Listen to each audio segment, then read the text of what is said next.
बिस्मिल्लाहिर्रहमानिर्रहीम अस्सलाम वालेकुम। मेरा नाम है डॉक्टर मोहम्मद मुज़म्मिल हसन। आज एक नए सेशन के साथ आप लोगों की खिदमत में हाज़िर हुए हैं। एक अजीब व गरीब ट्रीटमेंट आपकी खिदमत में लेके हाज़िर हुए हैं रिपीट ब्रीडर काउस की। रिपीट ब्रीडर काउस के बारे में पहले तो ये बता दूँ, ये जो हम लोग कहते हैं कि हमारा जानवर ठहरता नहीं है, रिपीट ब्रीडर का लफ्ज़ जो है या रिपीटिंग काउस का जो लफ्ज़ है वो किन गायों के लिए इस्तेमाल किया जाता है, पहले तो इसकी जो दुरुस्त इस्तिलाह है वो आपसे मैं डिस्कस कर लूँ। देखिए, वो जानवर जिसका बच्चेदानी, जिसका रिप्रोडक्टिव ट्रैक वो सारा बिल्कुल ठीक हो और वो हर 18 से 24 दिन के बाद हीट में प्रॉपर आ जाती हो, उसकी आप मेटिंग करवाते हो किसी बच्चे से और वो बच्चा भी बिल्कुल ठीक हो, उसका सीमन भी ठीक हो, या आप उसको इंसेमिनेशन करवाते हो और जो सीमन आप इंसेमिनेशन में यूज़ कर रहे हैं वो सीमन भी ठीक हो, और फिर भी वो जानवर जो है 3 दफ़ा या 3 दफ़ा से ज़ायद टीका रखवाने के बावजूद या बच्चे से लगाने के बावजूद ना ठहरे और उसकी उम्र 10 साल से कम हो, तो इस जानवर को हम रिपीट ब्रीडर कहते हैं। पहले तो ये डेफिनेशन समझ लें। हमारे यहाँ होता क्या है, एक जानवर को आज टीका रखा और 45 दिन के बाद रिपीट हो गया, फिर टीका रख दिया, वो जानवर के बच्चेदानी ख़राब है, उसमें से वो पास मार रही है, हम कहते नहीं हमारा जानवर रिपीट कर रहा है, ये रिपीटर काऊ है। रिपीटर काऊ नहीं है ये। रिपीटर काऊ वो है जिसकी बच्चेदानी ठीक है, जब मतलब देखने में ठीक नज़र आती है, कोई ऐसा सच प्रॉब्लम हमें नज़र नहीं आता कि जिसकी वजह से हम कहें यार ये इस वजह से रिपीट हो रही है। तो रिपीटर काऊ एक ऐसी गाय है जिसकी जो अपेरेंटली देखने में जो ठीक है, उसका रिप्रोडक्टिव ट्रैक ठीक है और वो जानवर अपने टाइम पर हीट में आता है, उसका ईस्टर साइकिल तकरीबन नॉर्मल है, उसको नॉर्मल बुल से आप मेटिंग करवाते हैं या आप उसकी अच्छे सीमन से इंसेमिनेशन करवाते हैं और उसकी उम्र 10 साल से कम है और 3 दफ़ा या 3 दफ़ा से ज़ायद भी वो ना ठहरे, ना कंसीव हो, तो इस जानवर को हम रिपीटर काऊ कहते हैं। तो ये तो पहले तो अपनी डेफिनेशन जो है ये दुरुस्त कर लें। अच्छा, अब हम चलते हैं आगे कि रिपीटर काऊ की जो ट्रीटमेंट मैं आपके साथ डिस्कस करने जा रहा हूँ वो क्या है। आप लोगों ने थंबनेल देखा होगा, कई लोग थंबनेल लेके आए होंगे कि पता नहीं मैं कौन सी ट्रीटमेंट बताने जा रहा हूँ। देखिए जी, हम ये कारोबार करते हैं, हमारा ये बिज़नेस है। हर जानवर जो है जो रखा जाता है फार्म पे, वो ये देख कर रखा जाता है कि ये जानवर जो है मुस्तकबिल में फार्म के प्रॉफिट में कितने कंट्रीब्यूशन करेगा।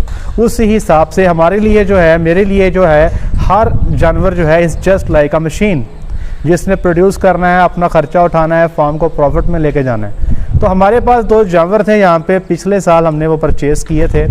एक जानवर ने जो है वो हमें पीक प्रोडक्शन 35 लीटर दूध दिया और दूसरा जानवर जो था वो जैसे ही हमारे पास आया तो वो 6 या 7 माह का अबॉर्ट हो गया। अब ये 2 जानवर जो थे, इन पे हमने बारहा इन पे एफ़र्ट्स की, इनके बच्चेदानी को दवाई भी रखी, जितनी प्रॉब्लम जो हमें नज़र आई हमने उन तमाम इश्यूज़ को एड्रेस किया, लेकिन उन तमाम काविशों के बावजूद वो जानवर जो है वो कंसीव नहीं हो सके। उन जानवरों का वज़न जो था वो काफ़ी ज़्यादा हो गया खा के, क्योंकि हमारे पास कोई ऐसा यहाँ पे जगह नहीं थी जहाँ पे हम ड्राई काउस को या वो जानवर जिनका दूध कम हो गया उनको सेपरेट रख दिया, तो वो खा के ना गायें मोटी हो गई।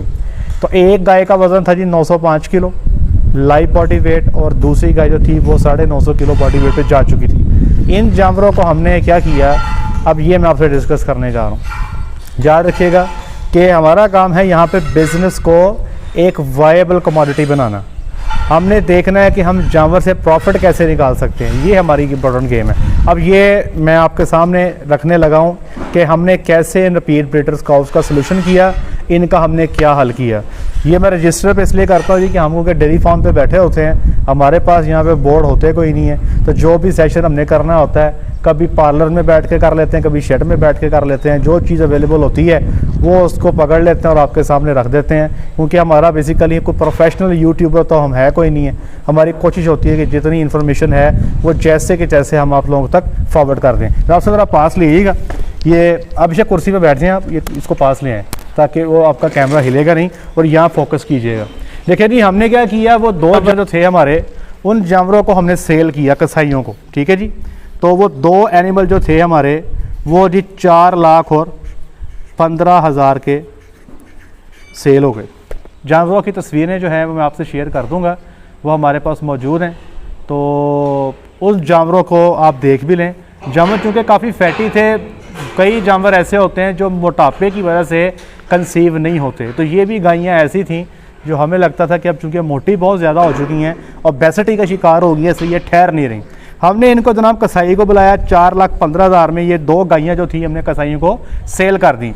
अब हमारे पास 2 ऑप्शन थे। ऑप्शन नंबर 1, हम इन गायों को सेल ना करते और इन पे कोशिश करते रहते, बार बार ट्राई मारते, कभी कुछ कभी कुछ कभी कुछ। बहुत सारी चीज़ें हैं जो ट्राई की जा सकती हैं, कोशिश की जा सकती हैं। इनका वेट भी कम किया जा सकता है क्योंकि शेड जो है हमारे पास नया बन चुका है। अगर मैं मिसाल के तौर पे ये कहता हूँ कि मैं इन 2 गायों को गबन करने में कामयाब हो जाता और वो अगले 12 महीने में मेरे पास कंसीव हो जाती और 4-4, 5-5 माह की गबन हो जाती, तो एक जानवर पे जो मेरी फीडिंग कॉस्ट है वो मैंने यहाँ पर पीछे कैलकुलेशन वाला काम सारा किया हुआ है। तो यहाँ पे मैं लिखता जाता हूँ, 1,80,000 रुपया जो है ये मेरा एक जानवर पे मेरी कॉस्ट आनी थी उसको गबन करने के लिए। ये 1,80,000 क्या है? ये मैंने 1 साल का ख़र्चा निकाला है जानवर का 500 रुपये रोज़ाना के हिसाब से, कि वो 500 रुपये रोज़ाना खाता है तो साल में उस पर 1,80,000 रुपये की जो है वो कॉस्ट आ जाती है। तो 1,80,000 और 1,80,000 3,60,000 लगा के मेरे पास वो 2 जानवर जो हैं, अगर मैं उनकी कोशिश करता, मज़ीद ट्राई मारता और मैं अगर लकी होता तो वो जानवर मेरे ठहर जाते। एग्जाम्पल के तौर पे, मिसाल के तौर पे कह रहा हूँ, ठीक है जी। 3,60,000 लगा के मेरे वो 2 जानवर जो थे उनकी मार्केट वैल्यू क्या होती?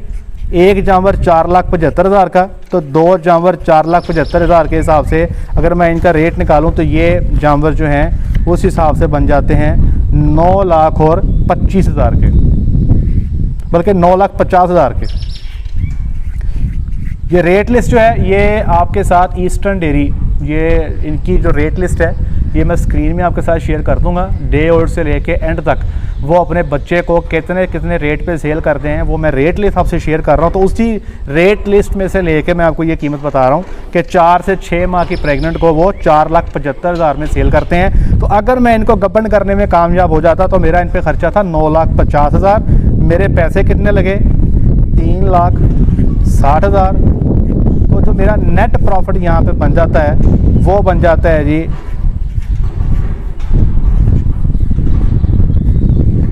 तकरीबन 5,90,000। तो 5,90,000 रुपया 1 साल के बाद ये कुछ मुझे बच सकता है अगर मैं इन जानवरों पे मज़ीद एफर्ट करता रहूं। और इनको अगर मैं सेल करता हूं तो 4,15,000 मिलता है। अगर इनको मैं सेल नहीं करता, 1 साल मज़ीद मेहनत करता हूं तो मुझे 5,90,000 इनसे मिल सकता है। ये तो हो गया ऑप्शन नंबर 1। लेकिन मैं इस ऑप्शन पे मैंने लगाया है कांटा। उसकी वजह कि क्योंकि हम इन जानवरों पे काफ़ी देर से कोशिश कर रहे हैं तो ये चांसेस थोड़े हैं कि ये दोबारा अगले 12 महीने में भी कंसीव हो जाएं। तो चांसेस थोड़े हैं, रिस्क फैक्टर ज़्यादा हैं, इसलिए इस ऑप्शन को मैंने मार दिया काटा। अब आ जाइए ऑप्शन नंबर 2। ये वो ऑप्शन है जो मैं आपसे डिस्कस करने जा रहा हूँ। हमने इन जानवरों को बेचा जी 4,15,000 में और इनकी जगह पे ला के मैंने डे ओल्ड हीफर्स जो हैं, 1 दिन की बच्ची वो मैंने ला के परचेज़ की नयाब डेयरी से। अमेरिकन हेफर 1 दिन की वो मुझे मिली 1 लाख की एक बच्ची 1 दिन की। तो मैंने उनकी जगह पे 4 बच्चियाँ खड़ी की। 3 बच्चियाँ मैं ला चुका हूँ, आपके साथ पिक्चर भी शेयर कर देता हूँ, और 1 बच्ची मैंने भी और लेके आनी है। तो ये अब मेरे 1 लाख के हिसाब से 4 बच्चियाँ मैं 4 लाख में पड़ी, मेरा 15,000 फिर बच गया। तो 1 दिन ओल्ड जो है मैं 4 बच्चियाँ वहाँ से ख़रीद के ले आया।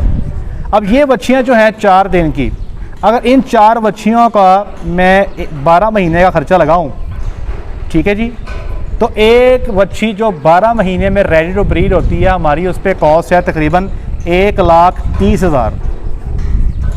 तो 4 बच्चियों की मेरी जो कॉस्ट बनेगी वो बनेगी 5,20,000। 5,20,000 में मेरी 4 बच्चियाँ हैं, 12 महीने पर रेडी टू ब्रीड हो जाएंगी। अब वो जो लिस्ट मैंने आपके साथ शेयर की हुई है जिसमें आप रेट जो है वो चेक कर सकते हैं, उसमें जो रेट है अगर आप गौर से देखें तो वो है 2,95,000। मतलब अगर आप ईस्टर्न डेयरी पे जाते हैं 12 महीने की बच्ची परचेज करते हैं तो आपको 12 महीने की एक बच्ची जो है 2,95,000 में मिलती है। अगर 4 आपके पास वो बच्चियां हैं, 1 साल की रेडी टू ब्रीड हो गई हैं, तो ये टोटल बन जाता है जी 11,80,000।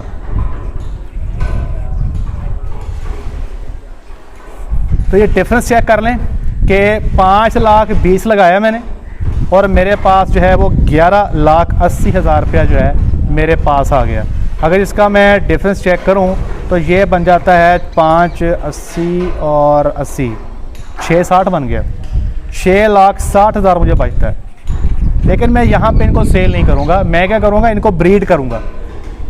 2 से 6 माह की प्रेग्नेंट बच्ची जो सेक्स सीमन के साथ गब्बन है उसका रेट है 4,75,000। अब मैं अगर इनको गब्बन कर लेता हूँ तो 4-5 महीने मेरे मज़ीद लगेंगे, तो 2 से 6 माह की जो मेरी गब्बन बच्ची है उस पर मेरा खर्चा है 1,75,000। ठीक है जी। तो 4 बच्चियाँ 1,75,000 के हिसाब से ये मेरी बन जाती हैं 7 लाख की। और इस वक्त इनकी मार्केट वैल्यू क्या होगी, वो 4,75,000 की एक बच्ची आपको ईस्टर्न डेयरी से मिलेगी जिसकी प्रेगनेंसी है 2 से 6 माह की। तो ये 4 बच्चियाँ 4,75,000 के हिसाब से ये मेरी बन जाती हैं जनाब अली 19 लाख की। ठीक है जी। तो इसमें अगर आप ये देखें, ये मैंने सारी कैलकुलेशन यहाँ पे की हुई है।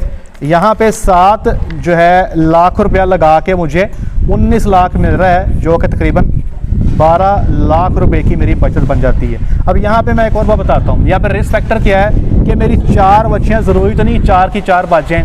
मैं कहता हूँ 25% मैं इसमें मोर्टेलिटी डाल देता हूँ। हालांकि इतनी होती नहीं है लेकिन मैं फिर भी डाल देता हूँ।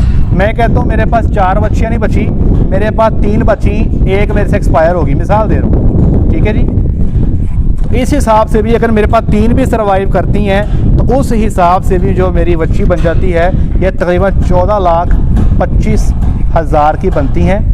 तो फिर भी जो मुझे प्रॉफिट जो है वो 7,25 जो है मुझे इनसे प्रॉफिट मिल जाएगा। एक तो ये सिनेरियो हो गया। यहाँ पे मुझे बच रहा था 5,90, लेकिन अश्योरिटी नहीं थी, यहाँ पे चांसेस बहुत थोड़े थे। यहाँ पे अगर मैं ब्रीडिंग तक लेके जाता हूँ तो 6,60,000 बचता है। अगर मैं गब्बन करवा लेता हूँ, चारों बच जाती हैं तो 12 लाख बचता है। अगर एक मर भी जाती है फिर भी 7,25,000 जो है मुझे बचता है। अच्छा, एक तो ये फैक्टर होगा। दूसरा फैक्टर क्या है, अगर ये दोनों प्रेग्नेंट हो जाती हैं तो यहाँ पे हो सकता है कि मुझे एक मेल मिले और एक फीमेल मिले। मेल की वैल्यू आपको पता है आजकल मेल का कोई लेता ही कोई नहीं। फीमेल मेरी 1 लाख की होगी यहाँ पे।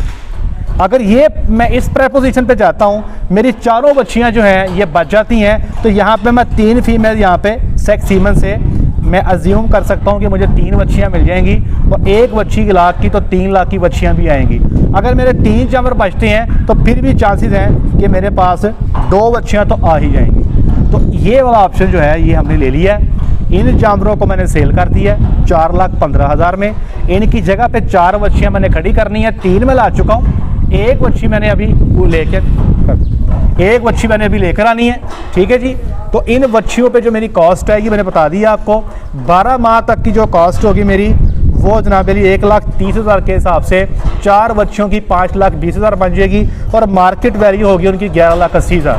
अगर मैं इनको ब्रीड करता हूँ, सेक्स सीमन लगा देता हूँ, 4 से 6 माह की गब्बन कर लेता हूँ, तब इनकी मार्केट वैल्यू होगी एक बच्ची की 4,75,000। मेरा खर्चा जो होगा एक बच्ची पे होगा 1,75,000।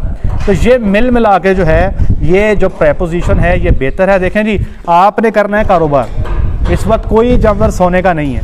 जो जानवर है अच्छा है, प्रॉफिटेबल है, उसको फार्म पे रखें।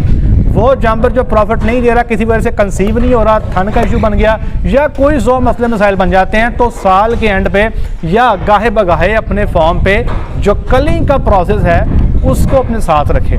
जो जानवर प्रॉफिटेबल नहीं है और इस किस्म की कैलकुलेशंस करते रहें। जैसे मैंने कैलकुलेट किया है कि अगर मैं मज़ीद इन पे साल मेहनत करूं तो क्या होगा, अगर इनकी जगह पे जानवर खड़े कर दूं तो क्या होगा। और ये बच्चियाँ आप डे आउट मिल जाती हैं। ईस्टर्न डेयरी का मैंने एक एग्जांपल दिया है, उनकी मैंने रेट लिस्ट भी आपके सामने शेयर की है, वो आप उनकी रेट लिस्ट देख लें। या नयाब डेयरी या बहुत सारे डेयरी फार्म हैं जो बच्चियाँ सेल करते हैं। तो ये जो प्रेपोजिशन है मेरे हिसाब से इस पे वर्क करें, आप देखेंगे आपके फार्म के एसेट्स भी जो है वो कम नहीं होंगे। और इंशाअल्लाह अज़ीज़ ये छोटी छोटी मैनेजमेंट प्रैक्टिसेस हैं जो आपको आहिस्ता आहिस्ता जो है आपको आगे जाने में, आपके फार्म को जो है प्रॉफिट में लेके जाने में काफ़ी हेल्पफुल साबित होती हैं। आई होप सो कि ये सेशन में अंडरस्टैंड करवाने में आप कामयाब हो चुका होगा। कोई सवाल हो, कोई बात पूछना चाहते हो, नीचे कमेंट सेक्शन में पूछ सकते हैं, लिख सकते हैं। आज तक के लिए इतना ही। अपना ख्याल रखिएगा, दुआ में याद रखिएगा। अस्सलाम वालेकुम।